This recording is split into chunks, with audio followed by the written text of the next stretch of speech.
Syria में Islamic विद्रोहियों के हाथों सत्ता गंवाने वाले बशर अल असद अपने परिवार के साथ मास्को पहुंच गए हैं।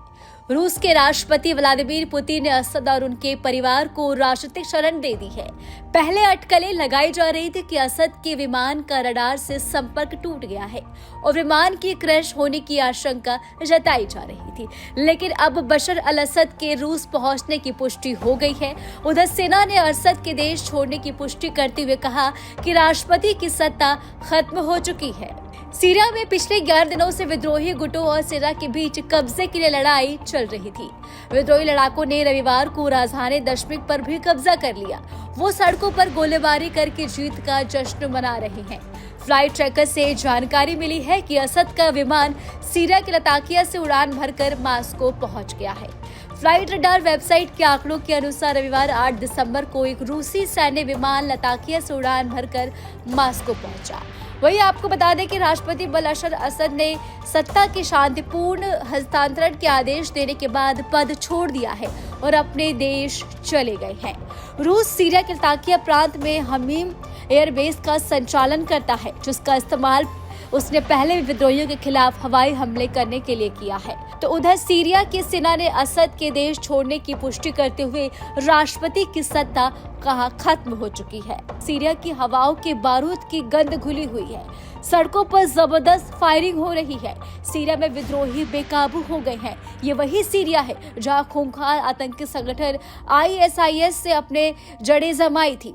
अब एक बार फिर वैसा ही खतरा फिर मंडरा रहा है। गुरुवार को सीरियाई विद्रोहियों ने हमा शहर पर कब्जा जमा लिया था। महज हफ्ते भर के भीतर बिजली की रफ्तार से विद्रोहियों ने सीरिया के 2 बड़े शहरों से राष्ट्रपति असद की सेना को खदेड़ दिया है। पहले अलेप्पो और फिर चौथे सबसे बड़े शहर हमा में विद्रोहियों ने अपने जीत का जश्न मनाया। विद्रोहियों की ऐतिहासिक जीत सीरिया में 2011 में विद्रोह शुरू हुआ था, जब असद सरकार ने लोकतंत्र समर्थक प्रदर्शनों को क्रूरता से कुचल दिया। ये संघर्ष धीरे धीरे गृहयुद्ध में बदल गया, जिससे असद सरकार के खिलाफ कई विद्रोही गुट खड़े हुए। आखिरकार 13 साल के इस संघर्ष के बाद शासन को झुका दिया गया। विद्रोही गुटों ने दमिश्क पर कब्जा कर न केवल असद सरकार को उखाड़ फेंका, बल्कि सीरियाई जनता को एक नई शुरुआत का मौका दिया। अब किस देश ने क्या कहा आपको बताते हैं। संयुक्त राष्ट्र के सीरिया के लिए विशेष दूत गेयर पेडरसन ने कहा, अब ये सुनिश्चित करना जरूरी है कि सीरिया में एक समावेशी राजनीतिक प्रक्रिया शुरू हो। उन्होंने यह भी कहा कि सीरिया को अपनी संप्रभुता और स्थिरता बहाल करनी होगी। इजराइल ने विद्रोहियों की इस जीत को अलग नजरिए से देखा और इजरायली मंत्री आमिचाई चिकली ने कहा कि सीरिया का अधिकांश हिस्सा अल कायदा और ISIS से जुड़े संगठनों में नियंत्रण है। इजरायली सेना ने गोलान हाइट्स क्षेत्र में सुरक्षा बढ़ा दी है। वहीं आपको बता दें कि जर्मनी की विदेश मंत्री एलोना बेयरबैक ने बल असद से पतन को सीरियाई जनता के लिए बड़ी राहत बताया। उन्होंने यह भी चेतावनी दी है कि देश के चरमपंथी ताकतों के हाथों में ना जाने से रोकने की जरूरत है। चीन ने इस घटनाक्रम को करीब से देखा है। चीनी विदेश मंत्रालय ने कहा, हम सीरिया की स्थिति पर नजर रखे हुए हैं और उम्मीद करते हैं कि देश में जल्द स्थिरता आएगी।